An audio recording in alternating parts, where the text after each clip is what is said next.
we're looking at, whatever it is finance wise, right? We're not all in the same space. So one person's decisions aren't the same across the board, right? We're different people. We have different circumstances. So tonight we're going to get into it. We're going to talk about Cardi B starting out. Then we're going to head into a topic which we have talked about several times, and that's that mythical figure of $100,000 a year. So I think it would be neat to review something and a video and really just get into what $100,000 really does. And what that can do for you has changed a lot, even within just the past 2 years, honestly, with, the market and all those things. So, and the economic conditions. So without further ado, I will start off. Let me bring up the intentional millionaire and I will let him introduce himself and we'll get this thing going. Hey, how's it going, everyone? How's it going, Perry? Going good, man. No complaints, man. No complaints, man. Glad to do another show, man. I always enjoy these, man. Well, it's definitely an honor to be here. And for those of y'all tuning in, welcome to the stream. We're going to have a great conversation tonight. And for those of y'all that don't know, my name is Tim, also known as the Intentional Millionaire. And on my channel, we talk about finances as it relates to what you can do as an individual to, one, believe that you're supposed to have and you do better. And then number two, go out and execute on those actual concepts. Absolutely, man. Absolutely. Once again, man, obviously glad to have you join in, man. Let's go ahead. Let's bring up Sim. What's up, man? Salute. What's going on, fellas? Salute, man. Doing good. Doing real good, man. How's it going? Glad to have another show. Man, going from the bag to the bag over here, huh? Yeah. Absolutely, man. Yeah, man. How you been, man? I've been doing good. This is an interesting topic because I think it's like how is the air up there when you choose a bag over passive income? Like that's something special right there. It's a high class, but they used to call it a high class problem, right? Right. Yeah. As my wife says, what she said, that's a first world problem or whatever. Yeah. Well, you choose something that's sitting over something that's growing, So I mean, it's an interesting thing. But yeah, so I'm Simcia, and my channel is about personal finance and really the do it yourself approach to personal finance, figuring out ways for you to work in that gray area before you acquire an enrolled agent to support you in your wealth accumulation.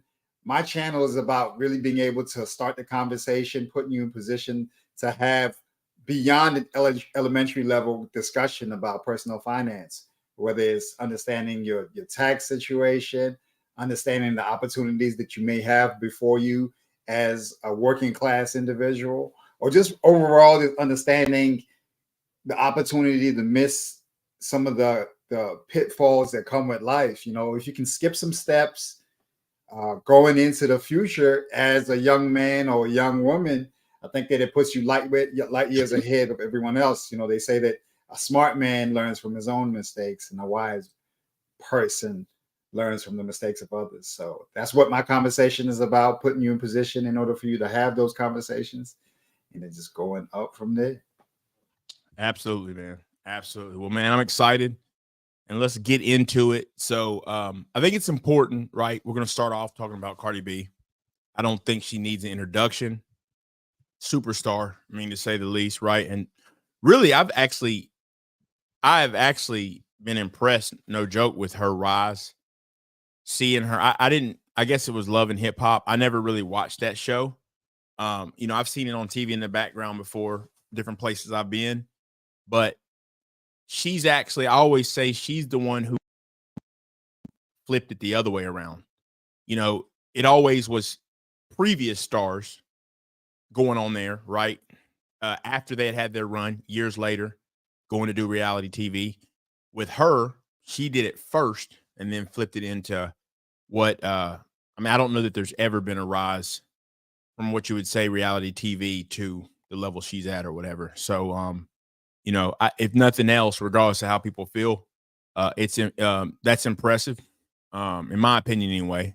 So I think it's always important to give credit where credit is due. And then I've also seen her I've seen her talk about different things over the years that in terms of investments and stuff. So I know she invests, right? She does invest. She has multiple properties and things like that. So I did want to point that out. So the first thing is I think what's important to separate, they say you got to separate the wheat from the chaff, right? So first of all, from what I could see when I was looking, I looked and I want to say that her net worth, and you know, it's really hard to get to what someone's net worth actually is. I don't think there's a perfect formula for that.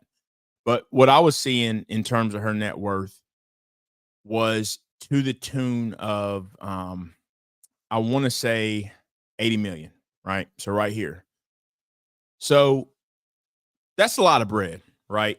I mean, there's no ifs, ands, or buts about that. So when we talk about her decisions in terms of her decisions in terms of what she's buying and things like that, it's important to point out that when you do have money like that, it just puts you in another space, right? So I think when you see stuff online, a lot of times people just look at it in a vacuum, right? Like, hey, if she's doing it, I can do it, but it's just not that way. We know, and even comparing her to like Elon Musk or Jeff Bezos, that's another level, right? So I think it's important.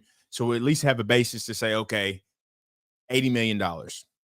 So I think that just is a figure that we'll kind of keep in our head as we continue to go through this. So what this thing is really about, Cardi B did a video. I think it was I think she was on Instagram Live to begin with. And, you know, she was just talking about, you know, that she would rather have a Birkin essentially than have rental properties. And she really goes into it. And she does give some details. So Offset has bought her several properties. They have some properties or whatever. He's bought her properties as a gift. She even said they go to California a lot. They thought about also buying a property in California.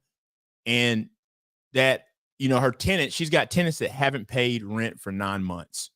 So she's not getting that money. Now, she does have property managers. The problem with the eviction process, they're just too busy, basically. Because for those of you that don't know, if you evict someone, it's a court. You got to go to court. So it does take time to go through the process. And it costs money.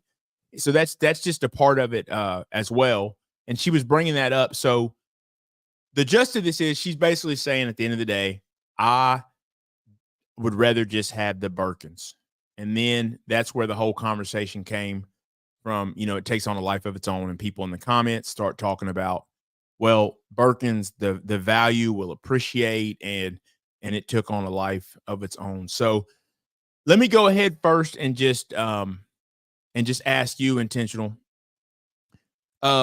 Just at face value, when you hear, you know, I'd rather have a Birkin than rentals.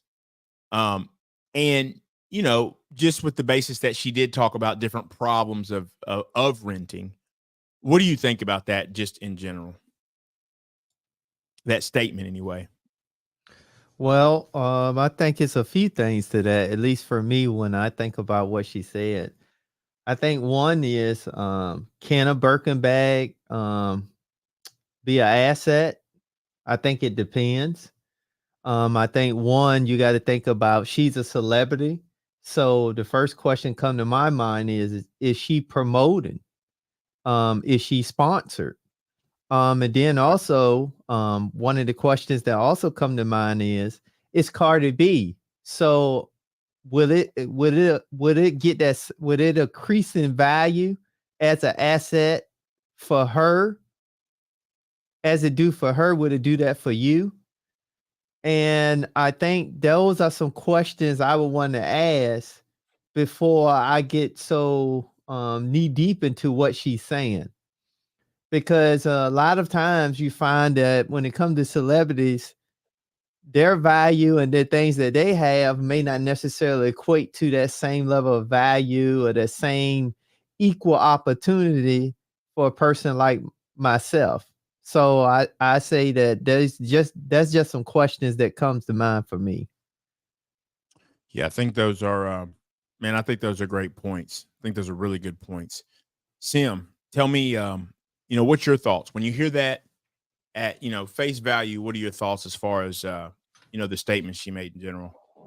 I'm not a property I'm not an investment property owner as of yet.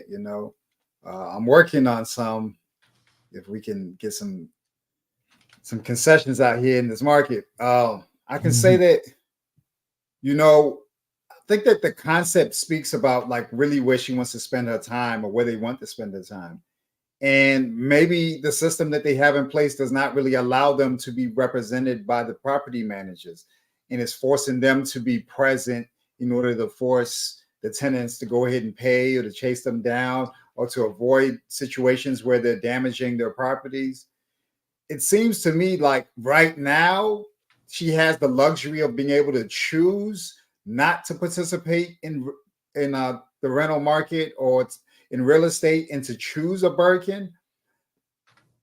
That's one factor. The second thing is telling me that maybe she doesn't have the ability to really enforce, to be strict about what's going to happen and what's not going to happen. And she's saying, okay, listen, like I don't want to be stressed out about these people and what they're not doing. And as it stands right now, I can cover it, with some other work that I'm doing. I would say that there's going to come a time where there might not be something that's available to her, and she will have to figure out another way. I'm sure everyone else is dealing with similar situations where people are not able to pay and they're not in position, and they have the property management structure in place to say, hey, okay, they need to get out and just be done with it. It's just interesting to me that's a conversation. But I'll tell you one last thing. I was really surprised. I'm looking here online. If you look up Hermes Birkin, you see everything from $6,000, $4,000, all the way up to $250,000, $225,000 for the same bag, different maybe materials. It's just really interesting to me. I'm looking at a bag right now that's 220. It was 250, went down to 225. Interesting. I mean, it's still just material, whether it's animal skin or cowhide, or I'm not sure if they have vegan leather or what, but apparently there's a market for it. And maybe it appreciates like a Rolex or something. I don't know. Yeah, there's definitely is a market for it.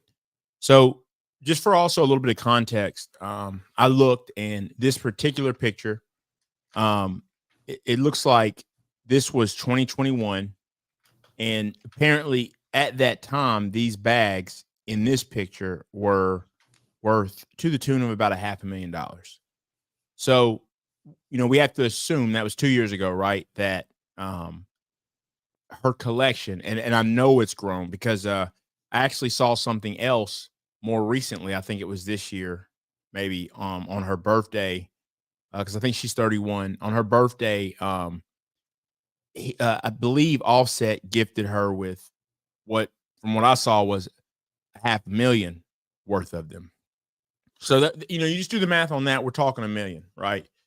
So I would assume it's more than that. I would say she's probably got a couple $1 million worth of worth of the bags, at least at this point. So my take, in general, when looking at it, is that's why I really think it's important to look, okay, what does she make, or how much money does she, is she worth? And honestly, where I do try to draw the comparison, although, and we'll discuss that, I certainly have an opinion on would I do that, right? But one thing I think is, let's just, because Cardi B lives here in Atlanta. Her home, I want to say she purchased her home at $5.7 million. So you look at her net worth, right?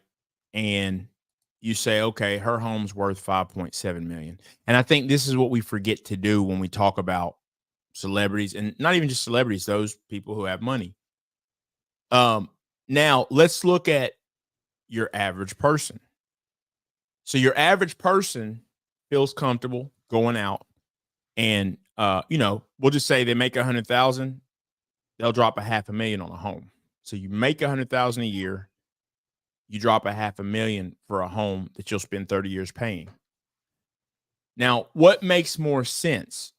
Is it that, or is it Cardi B worth 80 million?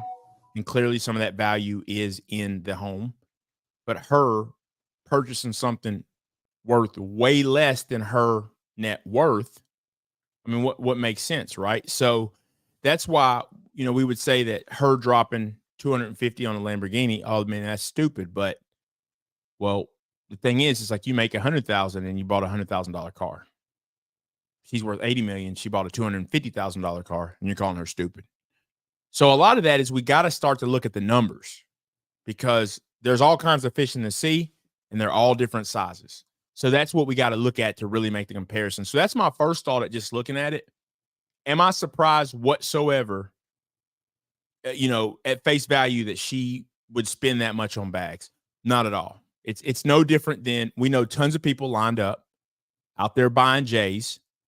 And let's face it, nothing wrong if you want to buy J's, that's fine. But let's scale it down and take your typical fast food worker in the country, right? I'm from the country, worked in fast food. Matter of fact, worked at KFC, making $5.15 an hour at one point. So what do I look like making $5.15 an hour buying $150 J's? There's no way to justify that. There'll never be a way to justify that. And if you want to do it, that's fine. But $5.15 an hour, you look at that's 200. That's your whole check for a week. Work 40 hours. That's your whole check for a week after taxes. There's no way to justify that for a pair of shoes. But if you do it, it is what it is. But I just think you have to look at it. You have to look at it that way. We have to start to really analyze the big picture of what people are spending and how much they have versus. And I think that Intentional made a great point. We don't know, right? See, that's what people always forget. When we see these things that these celebrities are, that they're buying and purchasing, oftentimes the post alone made them $100,000 just for talking about it. So that's the other piece. It's just like one of these things I saw. There's some online type of gambling type thing that Drake talks about all the time. And it's like, it come to find out, Drake's blowing 10,000 here, 20,000, 100,000. Come to figure out they're giving him all the money he's blowing and then also paying him on top of it. So he takes no L at all. It's not like they're giving 100,000 and he gambles with that. No, here's 100,000 for you to blow. And here's 500,000 to pay you for doing this online. So when you have people sitting around talking about, man, that's stupid, gambling's dumb.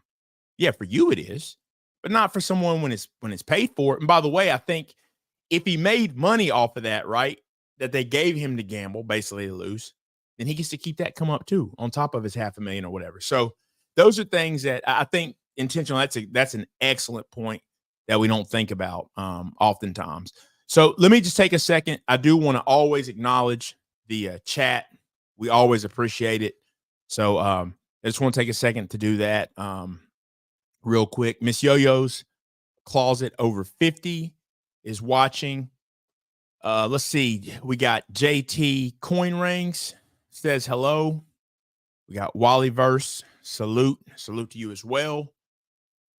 Let's see. Professional Black Ops Cybersecurity for the people. Salute to the panel and salute back to you. And also Wallyverse says salute finance bros. And once again, I just want to say we really do always appreciate everyone who drops by, even if for a minute. Absolutely. Felicia H says good evening, everyone. Let's see. We got Caramel Drip. Let's see. I just left the meeting with a mortgage officer. So I wonder if she is if she's looking at Caramel Drip is looking at buying. Let's see. You got that, of course, intentional.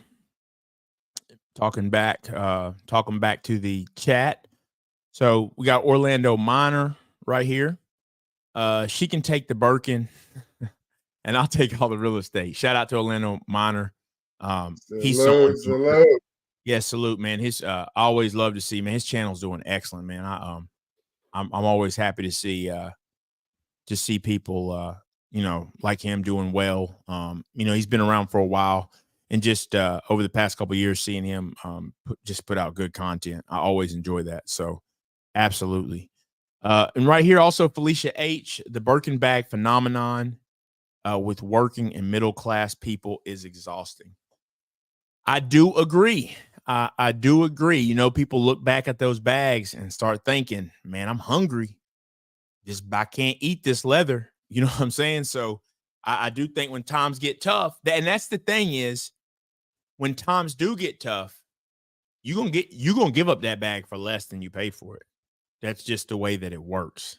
It's the way that it works, man. So yeah, I did just want to acknowledge the chat, and let's get back into it.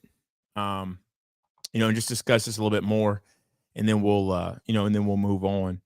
So, I think another point that's important is what I will add to it real quick, and then let you guys kind of give me your opinion. And even with you, Sim, while you may not be invested in property right now, you are invested. So you probably can speak more. I can speak mostly to the real estate, me personally. I have some crypto holdings and a little bit of stock, holding and stuff. And but you could probably speak more even on some of the other investing than certainly I can. Now, the way that I see the things that she was talking about, guys, the property management aspect, the challenges of a rental. There's no different challenges. It's easier than going to work every day. I mean, it's easier than the challenges of your job, in my opinion. Whether it's property management and all that, it's just a part of the process. That starts with good tenant selection. Now, some of this has probably got some stuff to do with maybe the pandemic and all that. You got to roll with those punches. We're talking about one-offs, right? If we're talking about that, to me, it comes down to good tenant selection. That's a part of it. And you manage the property manager. So to me, I don't think, buying a Birkin, I'd rather have the Birkin because of the challenges of it. Trust me.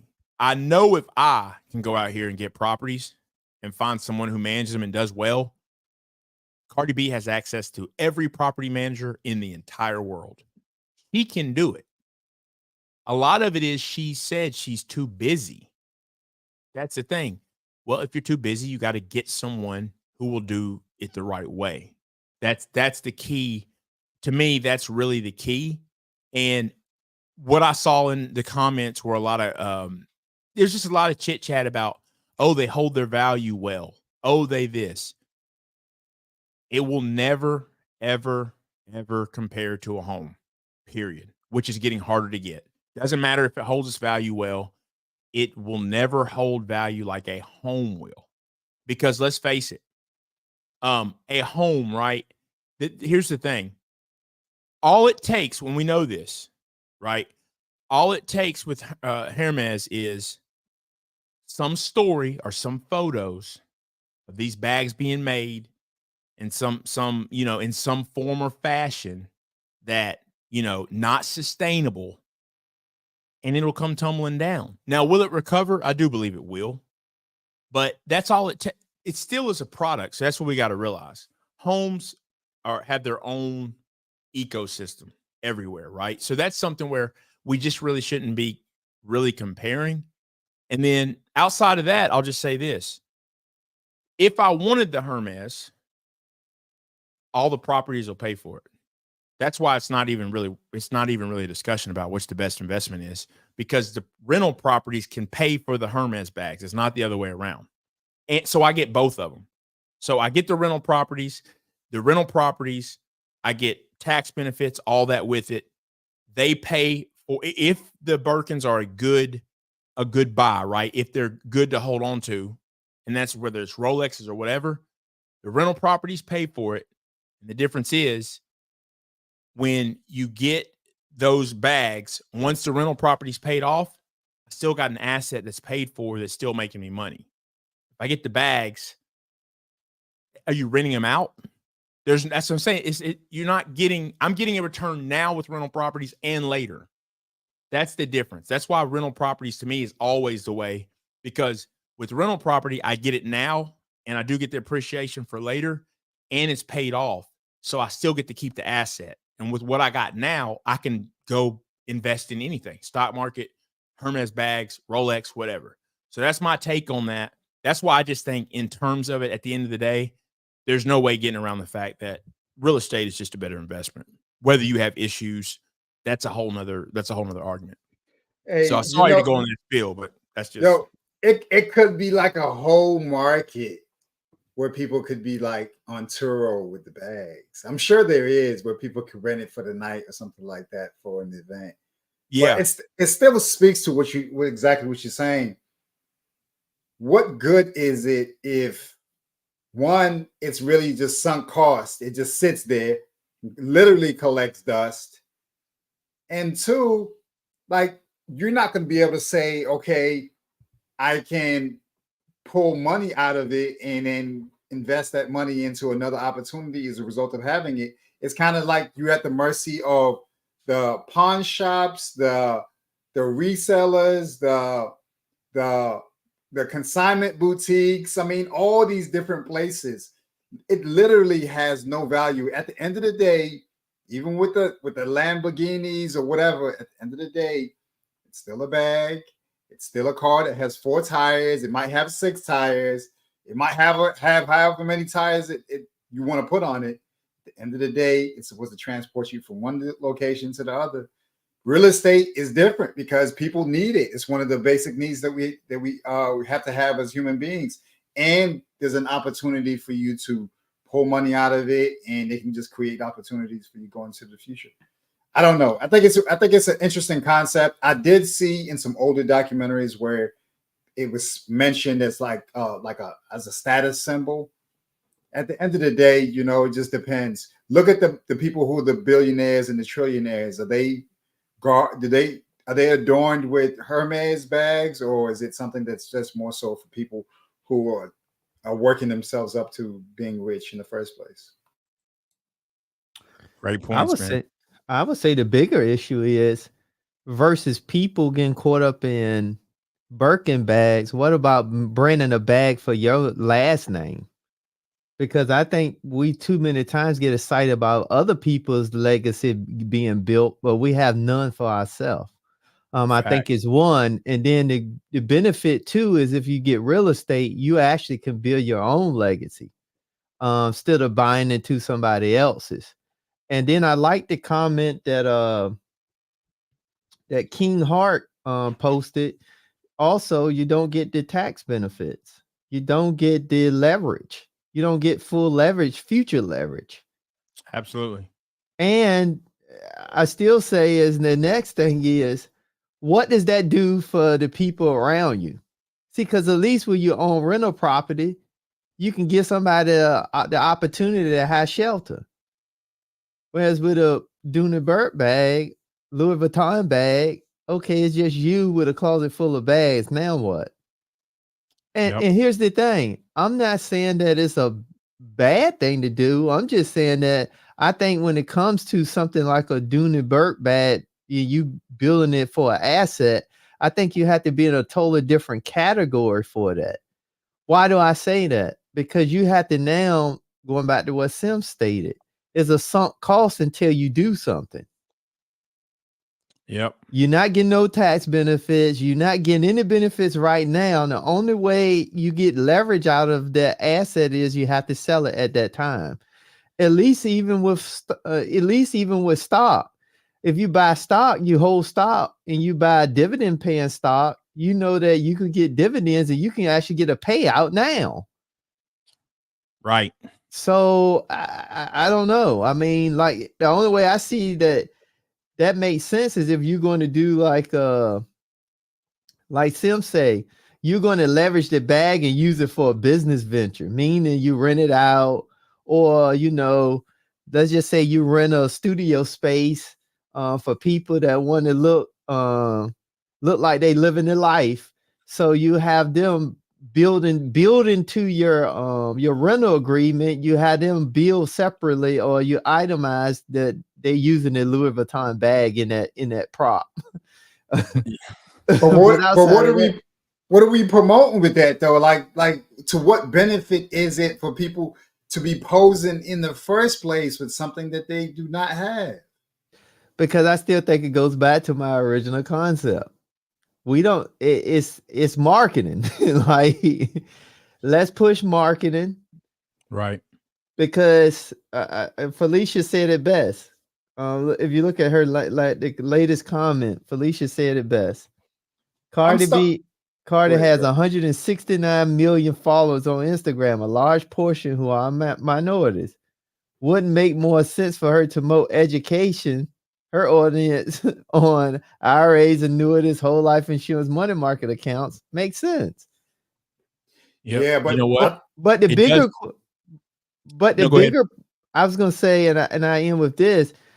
Felicia is exactly right. But the bigger issue is this is why everybody else is winning and all the minorities are losing. Yeah. Because it is a distraction for what we really should be doing to build our name.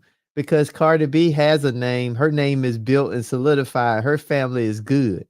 The question I always tell people, what about yours? Yours should be just as good and just as important as anybody else's. Yeah, I think something important to point out is with Cardi B, when you got 80 million, you don't got to worry about a 401k. You just don't care about it. It's not nothing to you. She's never had no 401k. We know that, right? So that's the other thing is the people who are promoting to the culture, right? Those people don't have it. They don't. I mean, and let's face it, as far as the culture, right, that doesn't want to hear it anyway, right? Doesn't really want to hear about because there's examples. I mean, let's face it, those 401k millionaires, right? And those who have invested, Tim, people not your average like as far as from cultural perspective, right? They oftentimes would rather hear about ratchet stuff, right? And be broke and dusty, then hear about, hey, here's how I got it. And actually, here's how you can, right? So that's so that's part of the problem too about how it's flipped upside down. I think that's one thing we always talk about. You gotta a lot of this, man, it really starts in the home. And not looking externally for people to be teaching this stuff, because at the end of the day, look, if I teach, if my boys are raised and all they ever know is 30% of what I make comes out right away, I don't know anything else. As you scale up, all you ever know is 30%. 30% is put aside. You'll spend your whole life living off 70 because it's normal. But on the flip side, mama got the cable in your name. Fortunately, I never had to deal with that. I mean, mom's got the cable. You don't even have good credit when you're 8. When you're 17, you got bad credit already because you've had, bills in your name, stuff like that, money mismanaged, and that's all you've ever seen. Money being spent. I mean, look, there's literally kids seeing their parents buy drugs and stuff, and the heat's barely on. So it really does.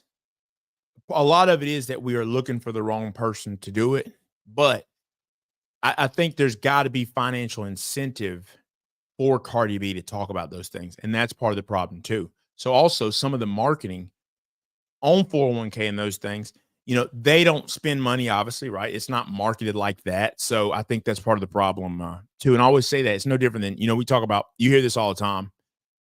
Every couple of years, you obviously hear NBA players shouldn't make that. Teachers should make that. Okay. Who's going to pay for it? You pay to go see LeBron James play, go see Denzel in the movie. You don't, taxes by force are what pay teachers. If teachers were in a ring body slamming each other, they would get paid well. So we have to, when you look at the core, you got to look at the ecosystem, see where's the benefit, right?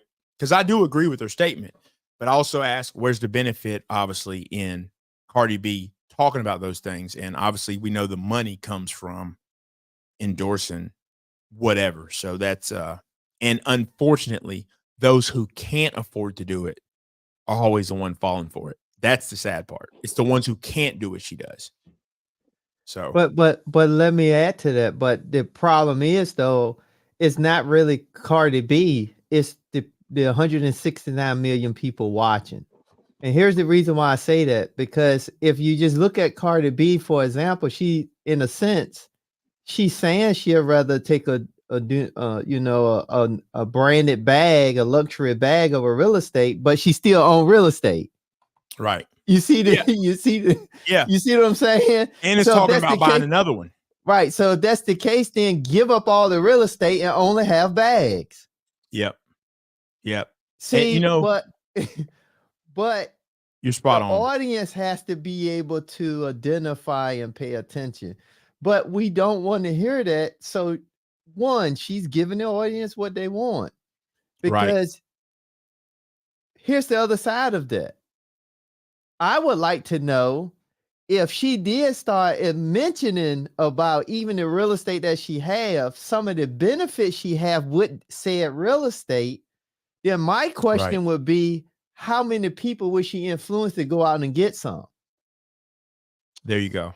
See, because and like you said, she has real estate, and there's a reason why she has it. Right. Because here's the thing that always get me when we say that, they promoting based off of the culture, but we have to know that once you get in a position that people listen to you, you have an obligation. It then shows your character on what you do with that obligation. You can squander it. Because most people that know, once you become a leader, you're a leader even if you don't want to be. Yep. If you got good character. And I think that's one of those things where, I don't know her personally, so I can't say what her character is.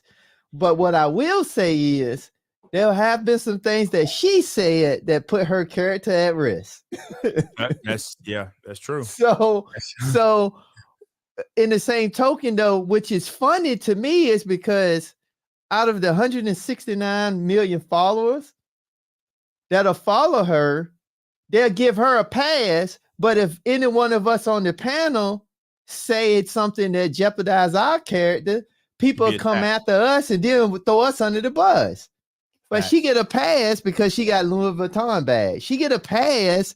And so my question is, for the people, make it make sense. Yeah, man, I think you're spot on. You're spot on.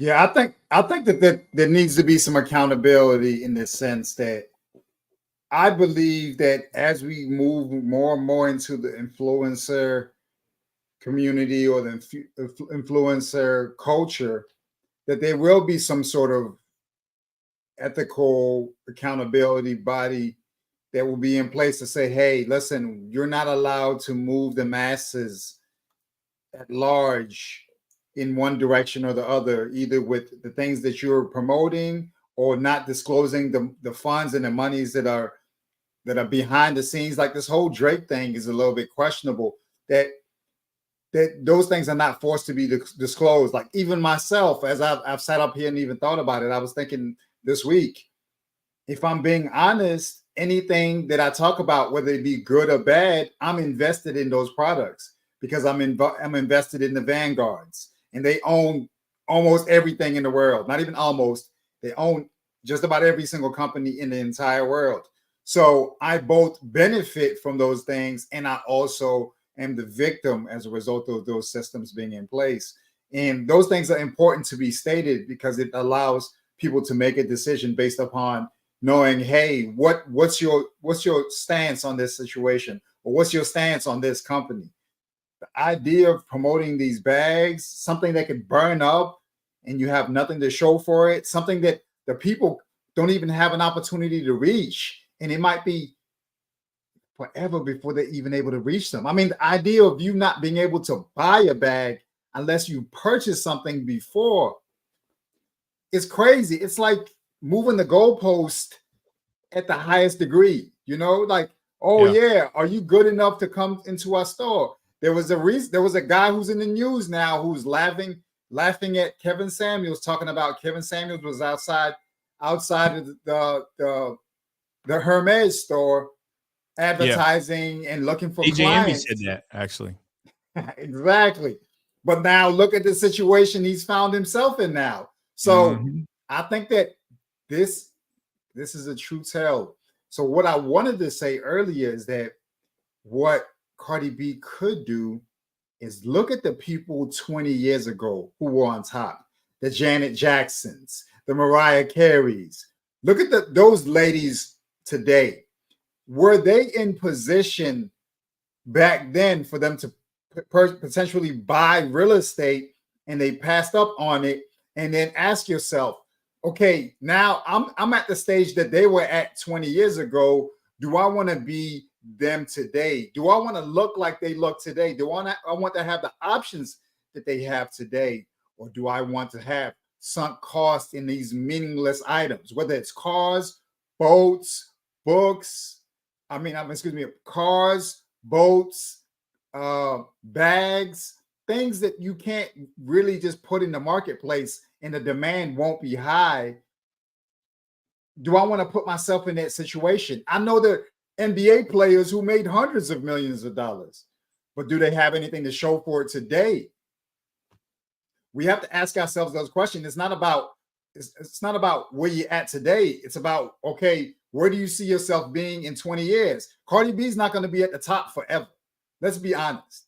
At some point, there will be a descent. She'll have to come down from the mountain top, and then she'll have to come and face some real situations. Hey, are those Birkin bags paying me dividends today? Or am I now sitting up there trying to figure out who's the willing sucker or person who's willing to take on my celebrity previously owned product, So just those sort of things are just really interesting. And even seeing like how Hollywood is descending right now, I don't know if there's even that much appreciation in place to say, hey, I want to buy this house that used to be owned by this celebrity and I want to pay $50 million over ask. It doesn't make sense. And it just really comes down to them being regular people and not being anything beyond you seeing them on the big screen.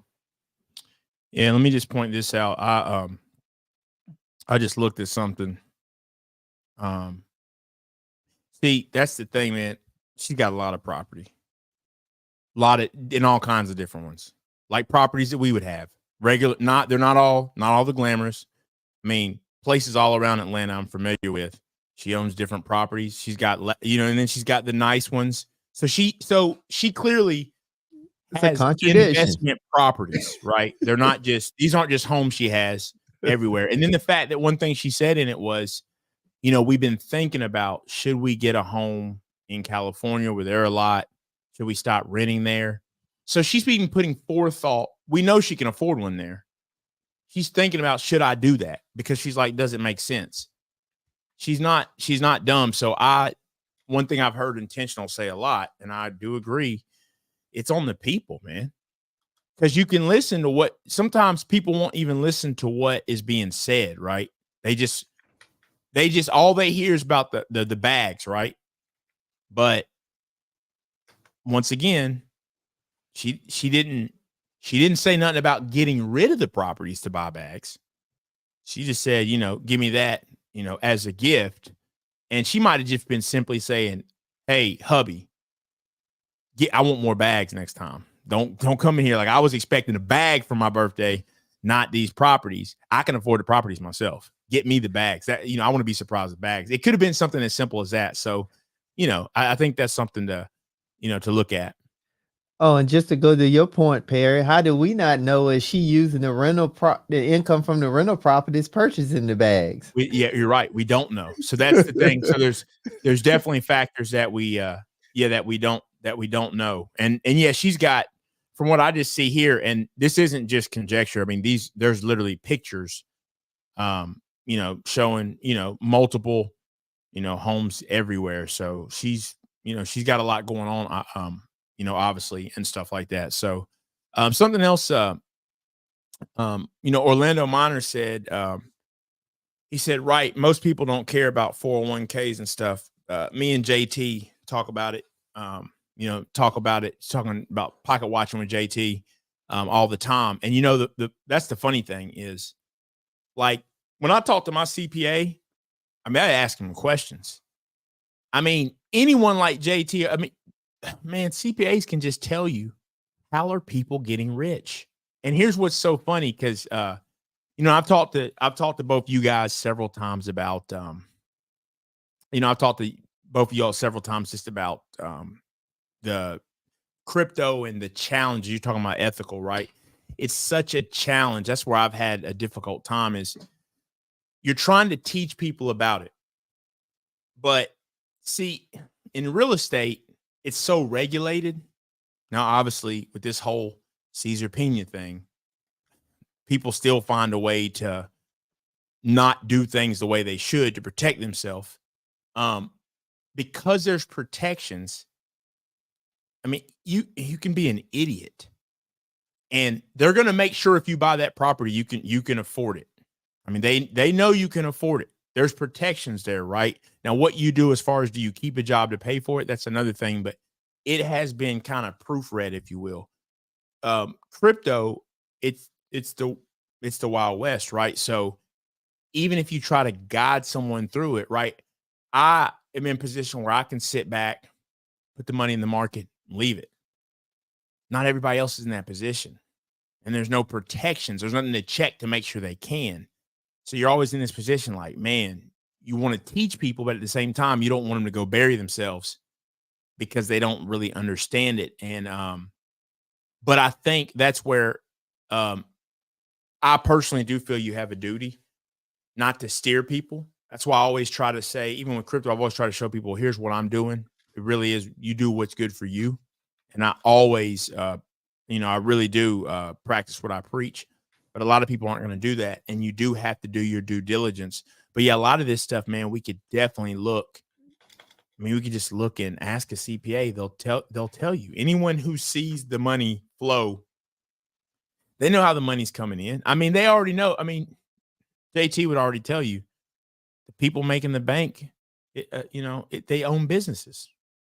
They invest. This stuff is really simple, but we just would rather focus, for some reason, we would rather focus on trash, man. Stuff that you just don't have to have, and nothing's wrong with having nice things, but you when it costs you, I just don't see how people don't look around and realize, like you said, Cardi B is not going to be on top forever.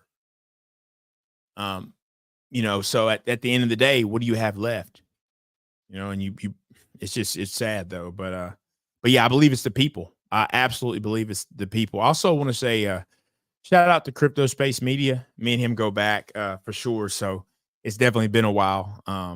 Just chatting back in the days of the bull market when times was good. It seems like economically everything is in the in the tank right now, but that's just part of the cycle. That's just part of the cycle. To me, it's always a good time to invest. It's just how you do it, and and what you do, the way that you do it, and stuff like that. So just wanted to point that out. But yeah, I thought this was a good one to touch on. Just because I just saw all the comments and I saw so many people justifying the bags, and without really knowing, it's like people will rush to take up for it, but without really even knowing what the heck's going on. Like I said, we don't know, but what we do know is she does have properties, and she's she's made some good decisions as far as financially. And that's the thing is too, she owns these properties. Whereas, a lot of rappers forever were renting, they didn't own them. And she does own these properties. So she's made some good decisions. So you always do like to see that. But yeah, it's pretty cool looking on here and seeing actual. I mean, she's got some properties like I got, even just some really basic ones that she probably just got a good deal on and bought up. Yeah, but I think that's the bigger problem. It's because she did some of the things that we're talking about where where most people kind of fall as definitely starting out, but she's promoting something that's more at a higher tier, somebody that's more in a celebrity status that has the extra disposable income to burn. See, because I think that's the bigger danger. And just the bigger issue is overall when it comes to celebrities is really they promoting the wrong things for the culture. Let's just call it what it is. But is it promoting though? Let me ask that. The only reason I say that, and I don't really know the answer, right? The reason I'm saying that is it was a live, right? So a lot of those lives, obviously, they're just natural, doing whatever. So the question really is should she say, you know what? I really would rather have this, but maybe I shouldn't say it because of who it would affect. Now, I personally, yeah, I definitely believe I should. Like, I don't believe I should sit up here and say, hey, I'm going to sell a property. I'm about to sell a property and go put it all in Ethereum. Even if I was going to do it, I wouldn't say that because I just don't think but that's me personally. But is she obligated to do that? Well, she's not obligated, but I think that's what we talk about. But that's what I think when you talk about people get to a certain position where they have followers and people listen to them, they have to know that they indirectly promoting even if they don't want to be, because no decision is a decision.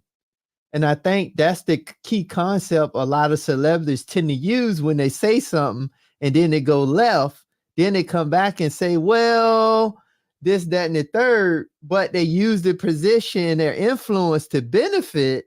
But if something go wrong, then they go to well, I never wanted to be a leader anyway, blah, blah, blah. And that's what I'm saying. I just think you should be held accountable across the board. That way it takes away the guesswork. But how can they be held accountable, Tim? And how many followers should we start? Okay, listen, pay attention to what you're saying, because we know your voice moves. Is it at 1,000, 5,000, 10,000?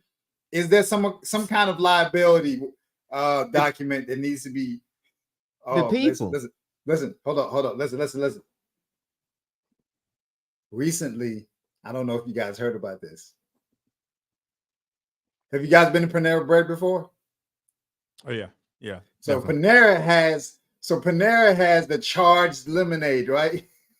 The lemonade that has the caffeine. Mm-hmm. So a young lady, I don't know all the details, but a young lady who had a heart condition goes into Chipotle, right? The same way someone in a bad financial situation sells something in order for them to get a Kelly bag, right? Should influencers be held accountable for bad decisions the same way this young lady's family is holding Panera responsible for their children being, or that child or that daughter finding themselves in a situation where they drank something that they potentially knew they weren't supposed to drink, but they did it anyway. And I don't think it was at the influence of anyone in particular. And I want to say that I had heard last year myself that these drinks had a lot of caffeine in them in the first place. So who are we going to hold accountable? The family wants to sue Panera Bread in this scenario. Are we saying that now influencers are to now be held accountable for influencing people because they told them having a rental property is not as good of an opportunity as having a Kelly bag? Who's the one that's going to find themselves on the other side of the lawsuit? That's my question. Yeah, I think that's fair, but I will say, I personally believe if you think that buying a bag is better than a rental property, you would never gonna buy a rental property anyway. Because your mind ain't right. You're not gonna buy one anyway. If you really believe that, then you'll just take anything at face value. You'll say, I mean, you think it's better to ride a bike 30 miles to work than drive. Okay. I mean, if someone says that and you just go with it, but let me read this real quick on the spot live. Let's see. I saw Cardi B's clip. She was expressing what every landlord has expressed at some point. Sad part is less experienced people will misread the clip and focus on bags over real estate. Very unfortunate. And that is a fact. I mean, that's the thing is when you have, and I think I touched on it earlier. I mean, it's like a job, right, man? There's going to be challenges in the job, but you don't just walk out, right? So I'm saying, I mean, it's just part of it. And that's part of real estate. There are challenges, but you also build in if you're managing them right. It's like someone's like, man, I went a whole month and nobody rented it out. Well, that's why you set aside money for a portion of the year, whether it be 5% or whatever you think the numbers should be, right? Where you've got that covered, right? Every month money goes towards that. So when it's not rented out, you've still got that portion covered. And dealing with tenants, a lot of it's just because it's like, somebody at the church says, hey, Timmy's looking for a spot. You got one, right? Yeah. Tell him to come over. Nah, well, I'm going to check Timmy's credit, period. I don't care who it is. Like, that's part of the problem, too, is you just let anybody in there and people aren't managing them right. So you do that like a credit check, right? And let's face it, if you go through and look and you do see where someone's lived in different places, they pay, they haven't had any evictions or anything like that, it'll give you, you can even really do credit checks. I mean, it'll give you an indication. I mean, but if your credit is 400, and if your credit's 400 and it's like you've had like an eviction, why would I, why would I rent to you? So that's other things we really got to do. You really do have to do your due diligence. And I think so. A lot of that on the front end will stop you from having, will stop you from some of those challenges. But I agree with that. Definitely. There's no doubt that those are things that any landlord has dealt with, but it's just a part of it. I think it's absolutely just a part of it. So, anything else you all can think of about, in particular about this with Cardi B and, and just in general with, celebrities and the statements that they make. And, but yeah, I ultimately do put it on the people. Now, the reason I do is because I know my journey, my financial journey, and I had to go get it out the mud. I had to learn. So, and I know some people say, but those people aren't you. Well, I don't know what to tell you because I did the work. So I don't know what to tell you. I mean, I did the work. Nobody did it for me. And I could go pull every single book I had to read, listen to get it. And if you'll just hop on the internet and listen to anybody, you weren't going to get it anyway. You just weren't. I mean, that's my thought on it. And like I said, I feel like it's an obligation, certainly like for my kids, to teach them and train them up in that certain way so that all they know is doing things, is doing things the right way. So that's me. But yes, I do, on the other side of things, I do personally feel like I do have an obligation if I can make sure not to lead people into, not to lead people down a path, and let people know also that, because, I've been successful at it. Cause you'll see people say, they'll kind of give a testimony and say, you know what? Yeah, I up and quit my job to make this dream happen. That's foolish. I mean, unless you were convicted, unless you had a conviction about it and really felt that, but to listen to someone and just be like, yeah, I'm out of here. I had a good paying job. I'm out. Set off on my own dream. That's crazy. You know what? The people who it works for speak up, but the tons of people it doesn't work for don't say nothing. And there's way more people who have left their job to follow a dream and got busted in the lip than people who made it. You know, so I think it's a few things to that.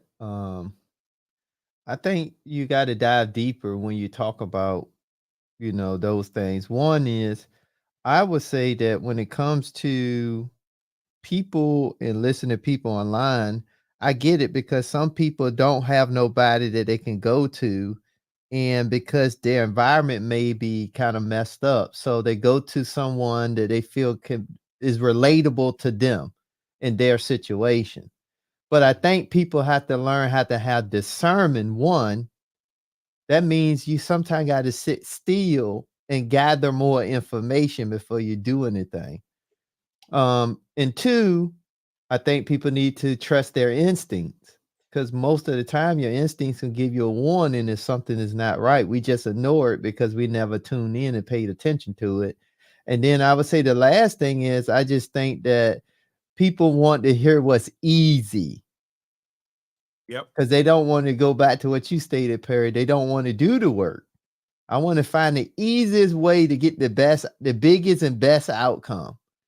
And I think that comes with the discernment of taking the time and learning and understanding. And then when I go back to what Sim asked, so who do you want to hold accountable?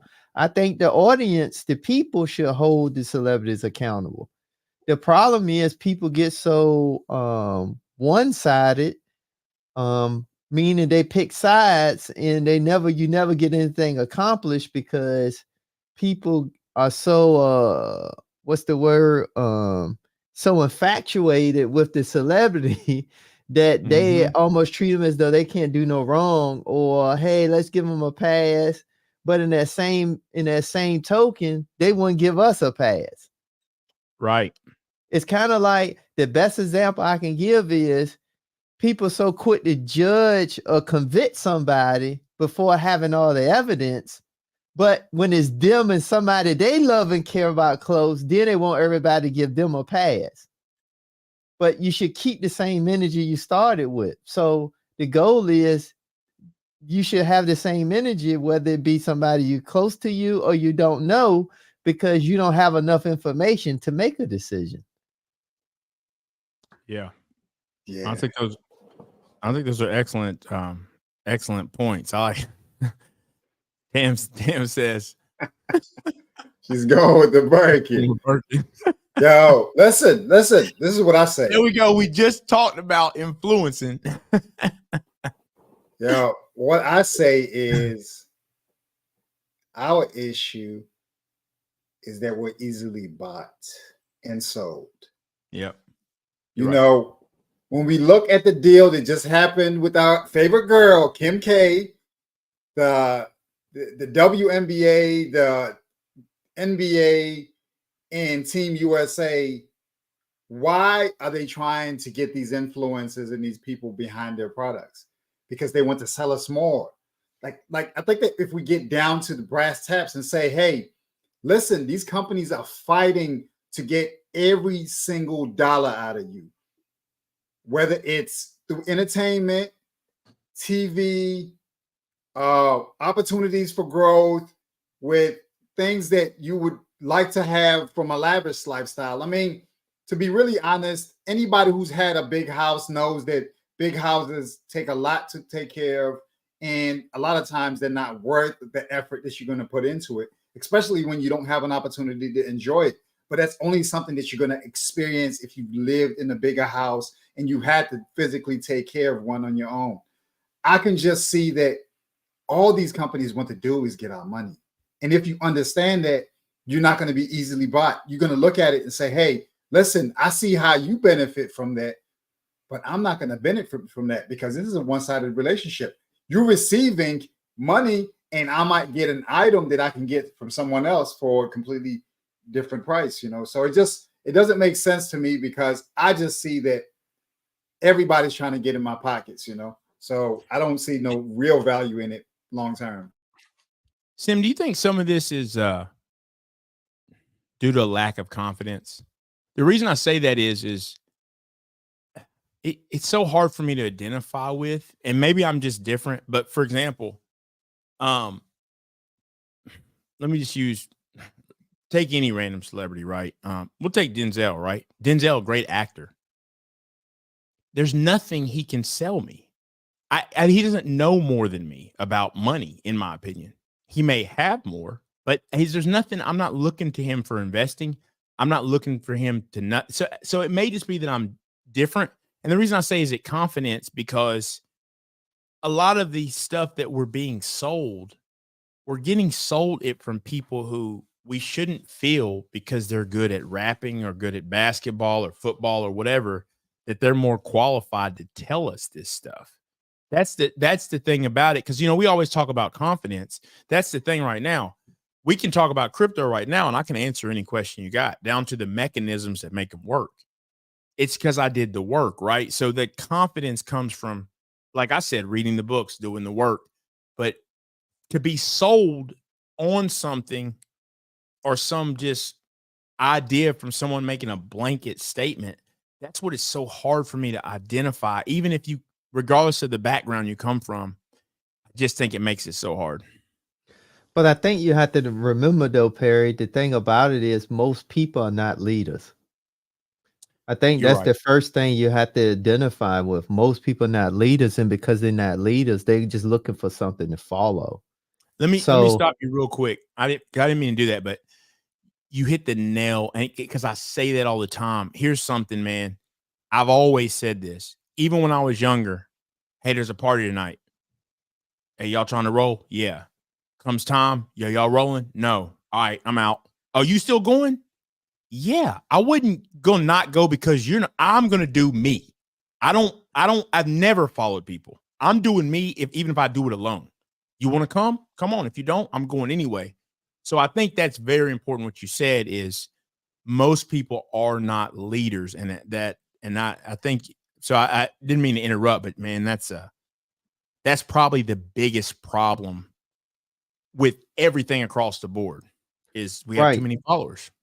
Right. But I also think that's why I'm saying, though, when you identify that you can lead somebody, then that's why I think you should have some discernment and understand that what you say does matter. Right. And you can't do the bait and switch, meaning as long as it's good and I ain't getting no pushback, I'm gonna keep doing it. But then since I get pushback, well, I didn't really want to be the leader, blah, blah, blah, blah, blah. So I think we should just really approach that when we have people that's listening, we should try to display our character through trying to make the best recommendation as though we was like them. Or always the best way is, if you turn the table, how would you like the outcome? Right. And a lot of celebrities don't do that because they only there for their particular gain or come up or whatever the case may be. Or more or less, most of them is just for relevance. Right. I mean, because if not to get off topic, but if you think about the Will Smith scenario with Jada, the last thing was just all to try to promote her book, which didn't sell well. So it's yeah. But look at how that caused so much. It just added to the current trauma that we already have with men and women just in the world. And for her to come out with that, it wasn't about to help promote that. It was to really just take that, use that as a gateway to get in and be in the forefront. And now let me promote my book. Yep. Yeah, you're absolutely. But by doing that, look at all the damage that was, I like to say, all the collateral damage that was done because of that. Yeah. So I think even if we don't want to see, because I learned a long time ago, when you become a leader, even if you don't want to, you got to know that you have a responsibility. But I think that's also displays in your character. And when your character is flawed, you ain't going to give a crap. You're just going to do what's best for you. But when your character matters and your character is good, then you're gonna try to do everything in your power to do what's right.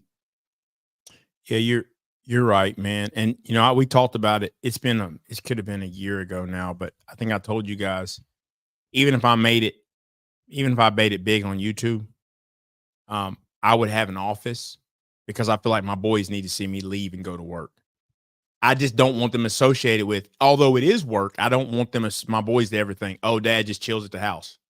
Because that's all they don't know the difference. So with them being their age, I would have a studio I get up and go to. So like any other job, they see, oh, dad always left the house and worked.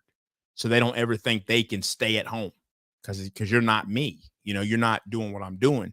And we have to always watch out who's watching us, regardless. Now, those are my kids, right? So maybe a little bit different, but I do think if you're worth your weight, right, you should, you should feel obligated to make sure you're not misleading people and stuff like that. And that's even if it just says, even if it had been a slight, hey, don't get me wrong. Now I do own properties and quite a bit of them, but so I definitely, I think it's an excellent, I think some excellent points have been made.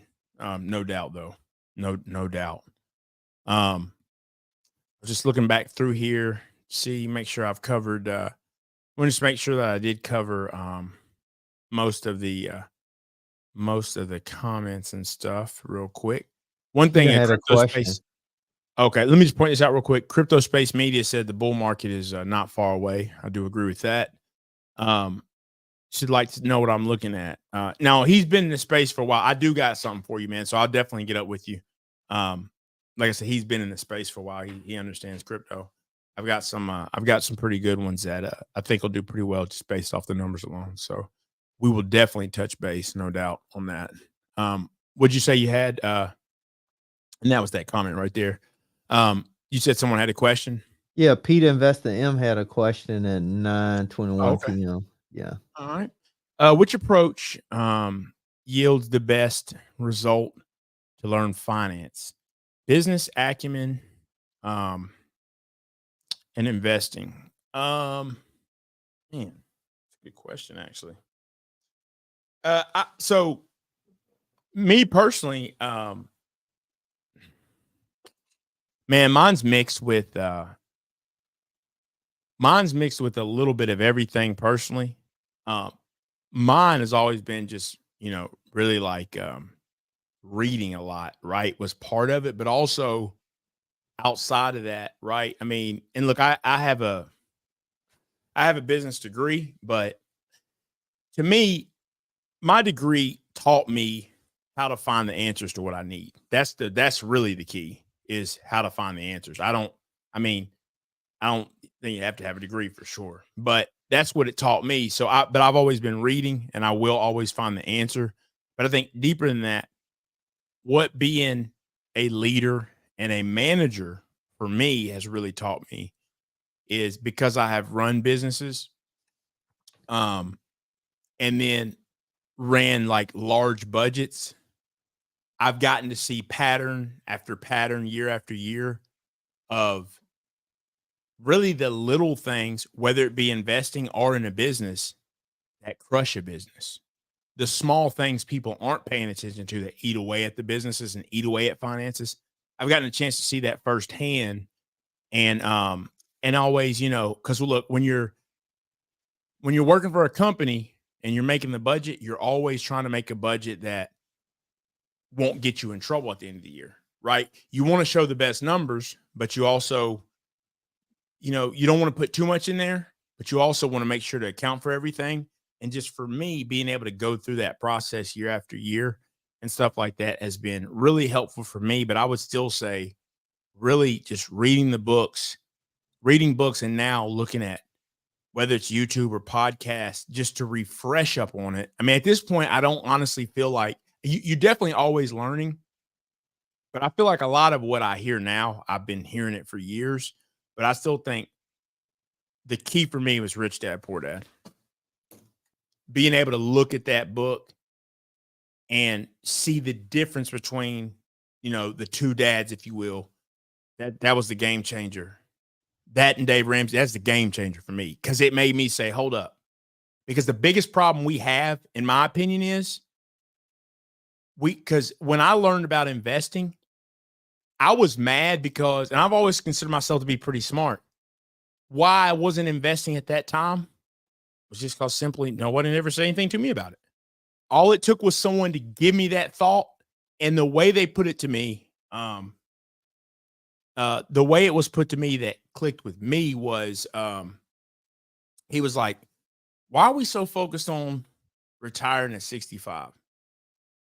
What if you could own rental properties that the bank gives you 80% towards, right? Or 90% towards, and you could essentially retire today or focus on what you want to, passive income. And I don't feel like it's fully passive, but then, you got enough money to where you could retire today, but that money's good forever. And it got me thinking, man, and it just opened up my eyes. So for me, man, books are a big part in videos and stuff like that. I think that's the most important part. And then if nothing else, some type of, whether you want to say self-help or something like that, but something on taking action. Because a lot of people they know it, but they don't they don't do nothing. So it doesn't take off. What's your thoughts, Intentional Millionaire?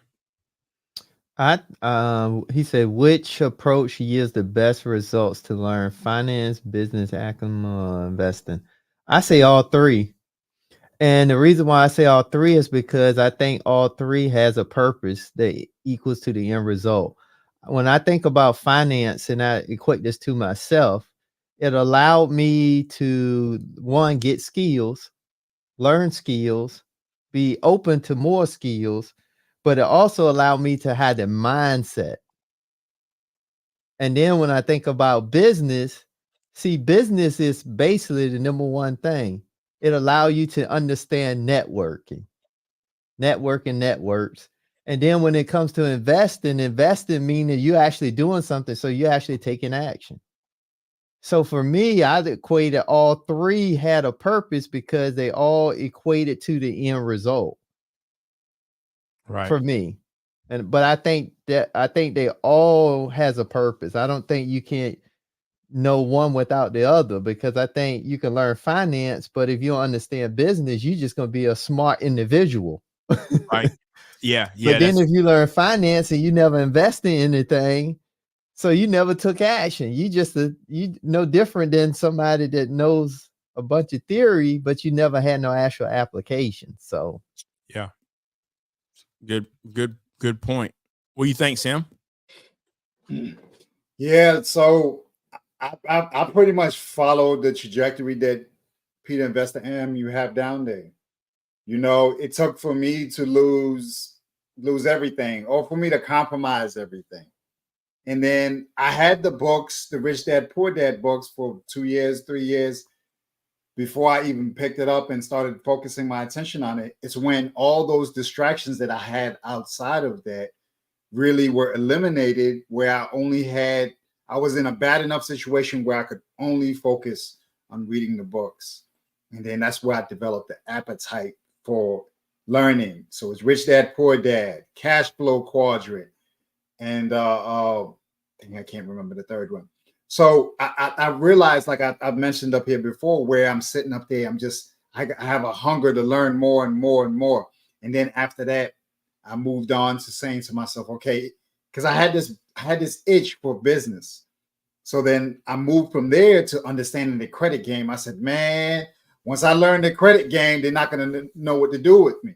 Then I put myself in position for me to go ahead and understand how credit works and how I can put myself in a winning position. So then when I went from there and I'm running a business, and then I'm looking around and I'm looking at my peers. I'm the youngest guy on the dock, or the youngest guy, in the operation.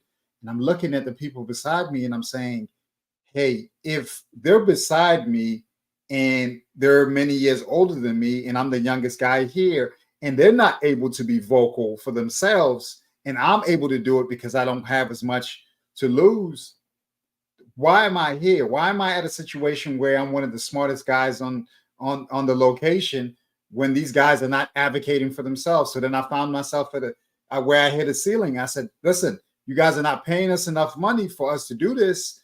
Something needs to be different, because now I'm seeking out opportunities to grow my money and to invest my money. That's when it became evident. You're not making enough money for you to take down the $10,000, $20,000 townhouse in 2010 as a result of the housing bubble busting. You know, you're not in position to take advantage of the opportunity to buy a $20,000 townhouse in Atlanta that nobody's lived in during the housing crisis, because you're not in position to do it. You're not earning enough money. So then it becomes clear to you there's got to be another strategy. And my tax guy had a conversation. You don't have enough money or enough revenue being generated in your business to really constitute a legitimate opportunity for you to invest your money. So now you should go back into corporate and figure out a way to use corporate to your advantage, and then just go from there. And that's why I'm at here today. My goal is to follow the model like Tam and the Women in Linux group talk about, leveraging your tech income, leveraging your high skilled income in order to put you in position to take down opportunities, whether it's putting yourself in position to be an accredited investor, putting yourself in position to have an abundant amount of money over and above your living expenses that puts you in position to invest and take down deals. It has to be a situation where you're getting properly compensated for what you're doing and you're not just barely scraping by. But my specific experience was one where I had to learn, and then I had to be involved in business on my own. And then it was through me learning in my business that I didn't have the investing position in place for me to actually take down deals. And it's only now in corporate where I have an opportunity to invest into the stock market, into my retirement. When I was in my own business, I wasn't in position to do that because I was barely scraping by. But you're not going to have the ability to see that if you're just excited to be making some money, but you're not in position to take down any deals or do anything over and above surviving. So that's what happened with me. And I would say you just have to assess that. One of the metrics that I've observed personally is that if my counterparts, the people beside me, don't have the ability to be able to have a stay-at-home wife with a house full of children, and they're able to live in a good zip code with a great school in that area. If my counterparts or the person that I'm working alongside does not have the ability to do those things for their family without being super stressed out, then I don't want to do it, because that's not a lifestyle that I'm seeking for myself, where I'm struggling to be able to just scrape by and just look like I have something, when at the end of the day, you have nothing to show for it. Yeah, man, that's absolutely great. Great point. And I second that, man. I still regret how many years I carried around that book. I moved different states and had that book. Somebody had given it to me. Rich Dad, Poor Dad. It was on the shelf. Man, if I could have got those years back. But I was forced into a position, I mean, basically a low, where it's like, I gotta come up, like I can't. And also, I was working, and I remember I've essentially have been the youngest person, um, in the transportation industry. I mean, a lot of people get in it, they've been in it a long time. So for years, I'm just now, man, I've always been the youngest, even to this day almost, in the industry I've been in. So I've always worked with people that are older, and some of the guys, different places, like some of them, they just weren't really happy about the job. It wasn't even about pay or nothing. It's just that they were making big bucks, but it was about, they just weren't happy with the job. And I remember we were chatting, and they were like, man, sucks for you, man. You got like 40 years left. And I remember it pissing me off, man, because it was like they were thinking like it was almost as if it was like I have no control over my circumstance. Like, you don't like it here, but you're insinuating I just have to take it for 40 years and I can't control. And it just pissed me off. And I was like, nah. Mm-mm. And that's when I really went down and started digging in and find out how to get a property, and just, taking that leap. And then you get one property, because you're going to have naysayers. What if someone won't rent it out? Well, if the numbers are good enough, trust me, they will. So it's just like, and then once you get one of them, you start to figure it out. And then, just the last thing I'll add to that, I because I think it's always important. What I would tell people is, and I'm not even talking, when I say this, I'm not even talking about divorce. I'm talking about from the aspect of choose your partner wisely, because on your journey, you got to make sure it's someone who's down with what you got going on. I mean, my wife doesn't understand. She's not as, I don't even call it risky, right? But she's not the risk taker I am in terms of investing. She's very heavy 401k. That's her comfort level. But I got someone who trusts and is cool with, hey, real estate is what I'm trying to do, and supports that. So you got to make sure that you don't have someone who's like, because that's not their thing, they're like, well, no, we can't do this. We can't, it'd be detrimental. It would be detrimental. So I think that's an important thing that a lot of people, just don't think about, as far as thinking about their partner, and the fact that that can just be another asset towards building it, if that's what you choose to, if that's what you choose to do, or whatever. But yeah, I think, I definitely think when it comes to investing, though, you just wish more people would get involved, because we're in a place now where, the way I see it, if you don't find a way to invest soon, I just don't know how you're going to do it. I don't know how you're going to pull it off or be able to survive at one point. So, I mean, Perry, I was hearing in 2011, 2012 that, NFL or NBA players ran out of money building subdivisions down there in Atlanta, man. $20,000 brand new unoccupied townhouses, man. And they just needed somebody. They just needed a body. I even myself here locally, I had been to houses that had not been lived in for like four or so years, from 2008 to like 2012. Nobody had ever been in the house, and the house was essentially brand new, So just seeing stuff like that, you got to be in position. Like, look at it right now. I mean, people are going to get to a place where they're desperate. And if you're in position, you can take down deals. You can figure out some kind of creative way to potentially do it. I'd be curious to hear how Orlando miners, looking at things right now, because from what I hear, commercial real estate is at a discount. It's an extreme discount right now, Mm-hmm. Yeah. Yeah. And, even with me, and we will wrap this up pretty soon, guys. Even with me, I think you just have to get better at how you acquire the real estate, right? Because I do believe we're going to see, in how you invest in, period. But I do believe, from a real estate aspect, we're going to see prices go up again when they start to ease off. When they start to eat, when they start to do the easing again, man, assets are going to go crazy. I mean, this is the real deal. I'm really saying now, like, and I really mean this, man. How are some people going to be able to get a home? I mean, I really don't know.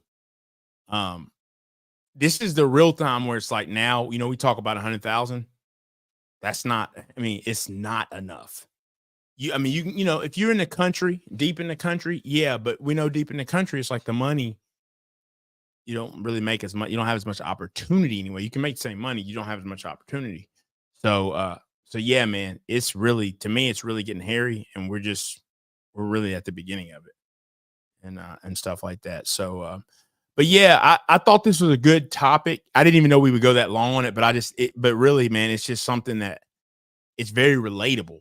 There's just so much, and we were just talking about Cardi B, but I think there's so much more, so many other aspects and things about it, and other whether it's rappers, other as far as entertainers in general, that we do see their influence, and the people that get so-called led astray. It's sad, because you don't have the resources to do what they do, but you take it and run with it, and it will end up in disaster. Let me say shout out to Uncle Stu. Seat at the table with Uncle Stu. Definitely go check his channel out. Go check his Channel out. We're all big fans of Uncle Stu. Matter of fact, I got to give him a call. But guys, any other thoughts? Any other thoughts about this in closing it up? I'll let you close in Intentional Millionaire. Any takeaways, anything like that? I just say for everyone listening and tuning in, first thing is just know that one, you deserve whatever you want for yourself financially. You just have to do the work. And two, you have to go out and execute. Nobody's going to do it for you. Nobody's going to give you the magic answer. They're just going to give you the answers to the questions or the fear that you may have. They're just going to give you the answer so you can do something. Just know that you are going to run into roadblocks. You're going to hit your head a couple times. It's going to be a few challenges, but that's okay. At the end of the day, you're not gauged on how many times you went through the challenges. You gauged on, did you hit the goal? So I say just focus on those things. Use social media as a tool to create leverage, but don't use social media as the tool for all the leverage. And what I mean by that is you use it so you can gain more information and knowledge, but then you have to go out and do something so you can come back with questions. That's all I have. Absolutely. Absolutely. And you, Sim? Yeah, so this is an interesting conversation, and this is a graduated conversation. We have to make sure that this is a high class or high level conversation that many of us might not find ourselves in the position to even consider. I think that it begs to be something there that makes a lot of these influencers more accountable, and that could be the same exact position we find ourselves in going into the future. People who are speaking on financial matters, like, are there things that they're presenting out there as a form of transparency? They're saying, hey, I benefit as a result of you taking action from today going forward. I think that we have to make sure that the people are not being misled to make detrimental decisions about their finances. Like right now, it's all about putting your mask on first before you can put on anyone else's mask. And every single dollar, it's November 2nd. So we only have less than 60 days before the end of the year.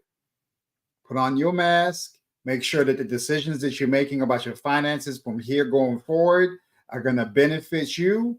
Just know that the higher the interest rates are out here, the higher your credit card bill is going to be, the more difficult it's going to be for you to pay off your Christmas spending and alike. Don't allow these companies to win more than you're going to win. And you don't want to find yourself at the mercy of a layoff, at the mercy of a breakdown, at the mercy of any emergency that could take place out here, where you find yourself out here on the streets, sleeping in Walmart, sleeping in the bank, sleeping at the shopping centers. We can't find ourselves in that situation if we can avoid it, because these companies will be all right. I appreciate everybody for coming through. Check me out, Sincere, here on YouTube. And, we're having a conversation about figuring out practical ways to put ourselves in a better situation. Absolutely. Man, look, I appreciate it. Definitely both you guys. As always, I enjoy it. For me, I think the thing is we have to obviously continue to learn, right? We always have to be teaching ourselves. So we can't depend on other people, to necessarily give us the answers. But at the same time, I do feel like we do have an obligation. That's my opinion. And something I really like that was touched on was leadership. Something I told both my boys this morning was, that I said, you're leaders. You don't follow. We don't do what other people do. We can reach and teach, but we don't just follow other people. We have to set the tone. And I believe that's what you have to do. Certainly when it comes to your own finances, you definitely need to be able to do that. But I think that these things like these issues, whether it's buying the Birkins with Cardi B, we also see kind of an exuberant lifestyle with Floyd Money Mayweather. You have to realize that you're not them. We are not them. So while they may be able to do that, that doesn't mean that that's the right decision for you. And I think you have to take your finances into your own hands at the end of the day, and also work with professionals to figure out what the best route is. But you have to, if you're going to get anywhere at this point, the way the economy is going, you're going to have to take action. That's what it comes down to. So once again, as always, we're the Finance Bros. We just enjoy having these conversations and just trying to spread a little light on finances. And we hope that you are successful in your journey. And we will see you next time.